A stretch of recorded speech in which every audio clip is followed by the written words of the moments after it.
but even I could not have been ready for the scale of what we witnessed at these games.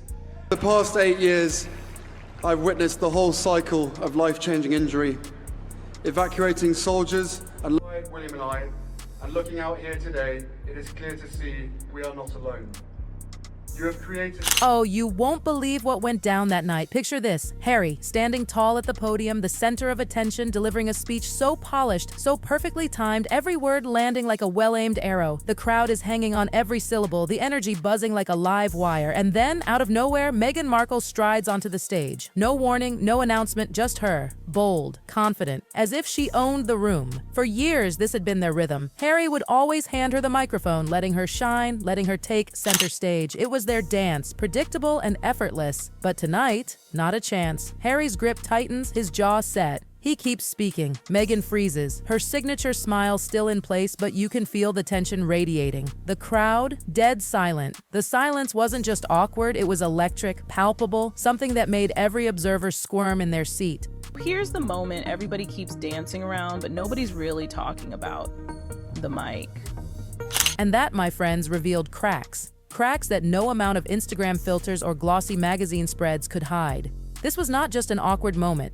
This was a sign of something deeper, something simmering beneath the surface that no PR team could sanitize. Ever see a couple smile for the cameras and still look like they're living two different lives?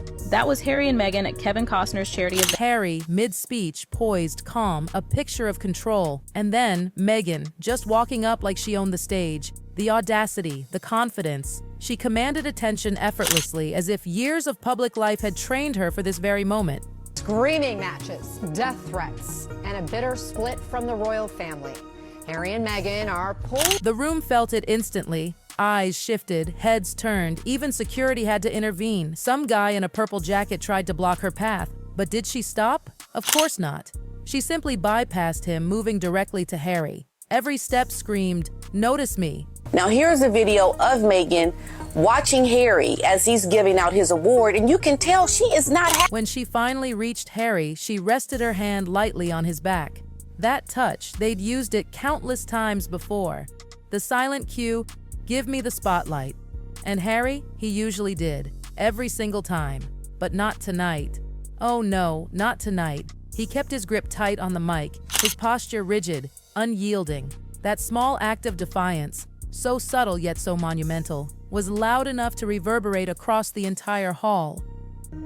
This was at the Kevin Costner event that Meghan and Harry attended. Just have a look. She's actually the background. And then came the silence.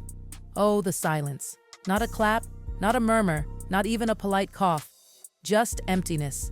Meghan, ever the professional, held her smile, waiting for acknowledgement that would never come. And in that moment, seconds stretched into eternity. You could practically feel the tension clinging to every inch of the room. Respect turned awkward. Admiration turned hesitant. And in that frozen pause, the crowd sensed it. Something was shifting. So here's the moment everybody keeps dancing around, but nobody's really talking about: the mic. The quiet was heavier than any scandalous headline, heavier than any PR disaster you've ever seen. Harry's subtle hand gesture, just pointing her back, spoke volumes. No words, no dramatic confrontation, just a silent command. Back off. Meghan, realizing the game had changed, slowly retreated to the sidelines. Every step she took felt monumental, weighted with the recognition that the balance of power was tipping. You ever seen a single moment so tiny, so ordinary, and yet so explosive that it changes everything? And the air? Oh, the air itself shifted. Those few steps to the sidelines marked a clear acknowledgement. The dynamic had shifted. Witnesses later described the tension as thick, almost suffocating. Everyone could feel it, yet no one dared move. And here's the kicker. By the next morning, the footage of that awkward exchange had vanished from major outlets. Poof, gone. Prince Harry and Meghan Markle took the stage at Kevin Costner's charity event. Everyone was expecting. Instead, glossy stills appeared. Smiling Meghan, calm Harry, perfectly synchronized like nothing ever happened. But social media? Oh, social media never lies. Raw clips began circulating. Unedited, unfiltered, revealing the real story. Meghan stepping forward, the silence. Harry clutching that mic like it was a lifeline. Reality versus narrative, all in one clip. It's like, where is the mic? Where is the mic? At one point she yelled, give me a f***ing mic, and they didn't give it to her. And these clips, they went viral.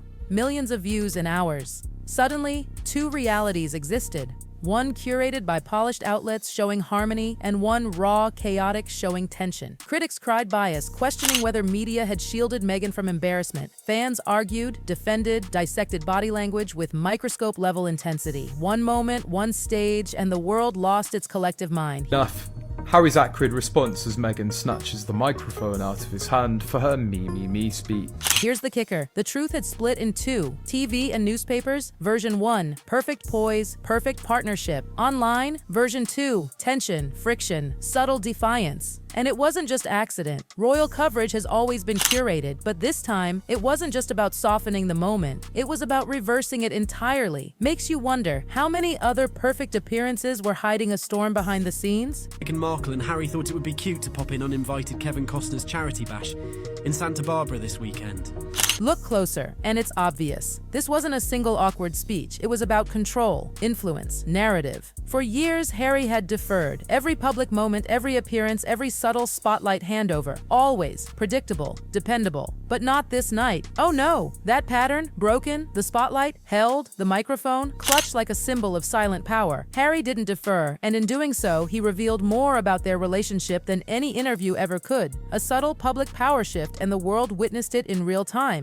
He didn't back down, not an inch. And those seconds? They were heavy. Insiders whisper that Harry has been quietly asserting himself behind closed doors for months. The man who followed Meghan's lead? Now he's pushing back, seeking balance, seeking recognition of his own identity. Frustration bubbling, restrained yet visible. Caught between loyalty to Meghan and a growing desire to reclaim his own space, his own agency, Harry is navigating a new dynamic. A relationship once leaning heavily in one direction is now recalibrating, and that stage moment was the first public glimpse. And then there's his royal status. Confusing, inconsistent, a total limbo. He's no longer a working royal, but in some events he's still treated with full ceremony. Other times, just another celebrity guest. And Meghan, she's navigating this liminal space too, caught between being in and out, trying to assert herself while facing the unpredictability of Harry's fluctuating recognition. Oh, and the mixed signals. Harry, seated like a prince one moment, mingling like a celebrity the next. Cameras clicking, whispers in the room, the constant guessing game. Will he get full honors tonight or be treated like an outsider? And Meghan, she's standing right there beside him, bold as ever, but the contrast couldn't be starker. She's trying to find her footing, trying to reclaim her spotlight, yet the world isn't giving it to her. Every public appearance now becomes a study in tension. Every smile, every step, every hand gesture gets dissected online. Fans and critics alike are obsessing over micro moments. The tilt of a head, the way Harry holds the mic, the fleeting expression on Meghan's face. One glance and people are ready to write essays about power dynamics and shifting allegiances. The suspense? It's irresistible. It's like watching a slow-motion drama unfold in real life. And let's talk about that stage moment again. That refusal to hand over the microphone wasn't just a tiny act of defiance. It was loud. It screamed, "I am still me. I have my own voice." For the first time, Harry refused to defer to Meghan publicly. And that single act changed everything. Fans started noticing, pundits started debating, and social media exploded with speculation. Suddenly, a simple speech turned into a viral moment with lasting repercussions. The following hours? Chaos. Organizers subtly adjusted Meghan's presence for the rest of the night. No announcement, no drama, but she was quietly sidelined. Cameras captured her seated to the side, slightly removed, clapping politely, smiling through the strain. Her designer gown, meant to shine, looked almost off under the harsh lights, strained and stiff. Every gesture seemed measured, controlled, yet distant. Meanwhile, Harry moved with ease, fluid, blending royal poise and relaxed confidence. The difference was stark and the audience noticed.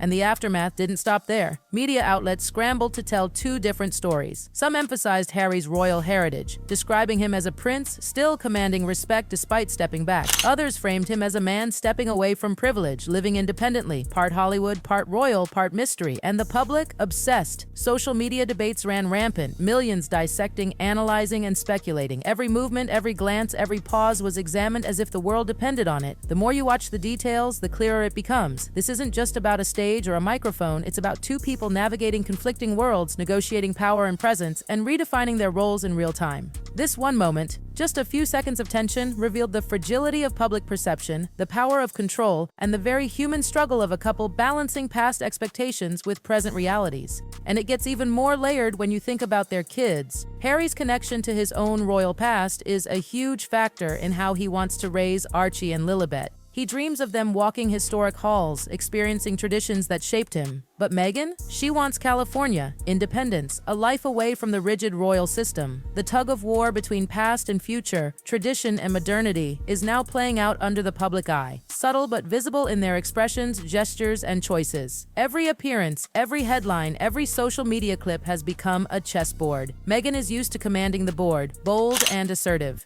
Harry, slowly, quietly reclaiming his pieces, asserting influence, signaling a new balance. And we, the spectators, get the full front row seat. We watch as the dynamics shift, as power silently changes hands, as loyalty, love, ambition, and identity collide. It's almost cinematic. The tension, the subtle defiance, the public and private tug of war, Harry gripping the mic like it symbolizes control over more than just a speech, and Meghan trying to assert herself yet subtly restrained. Observers, insiders, fans, they're all watching, analyzing, interpreting. Every posture, every pause, every gesture feeds the speculation. And let's not forget the headlines. Within hours, the story split across the media landscape. Some painted Harry as the resilient prince, still commanding respect. Others emphasized his departure from royal life, making him more relatable, more human, more ambiguous. Meghan, her boldness became a lesson in restraint. The photos showed smiles, poise, grace, but anyone watching closely saw the undercurrent of tension, the subtle sidelining, the way public perception can be manipulated. And there it is. The story isn't just about what happened on stage. It's about everything surrounding it, the curated media, the split narratives, the subtle gestures that reveal private truths. It's about control, influence, legacy, and the push and pull of public and private life. Harry holding his ground, Meghan navigating her presence, and the world left speculating on what's next. And this, dear viewers, is just the beginning. Every appearance, every public moment, every carefully managed smile is now part of a living narrative, a saga of subtle power shifts, public perception, and private negotiation. For Harry and Meghan, every stage is both a spotlight and a battleground. Every public smile hides stories that the cameras barely catch, and we, the audience, get to witness it all, raw, unfiltered, dramatic, and utterly fascinating. So tell me,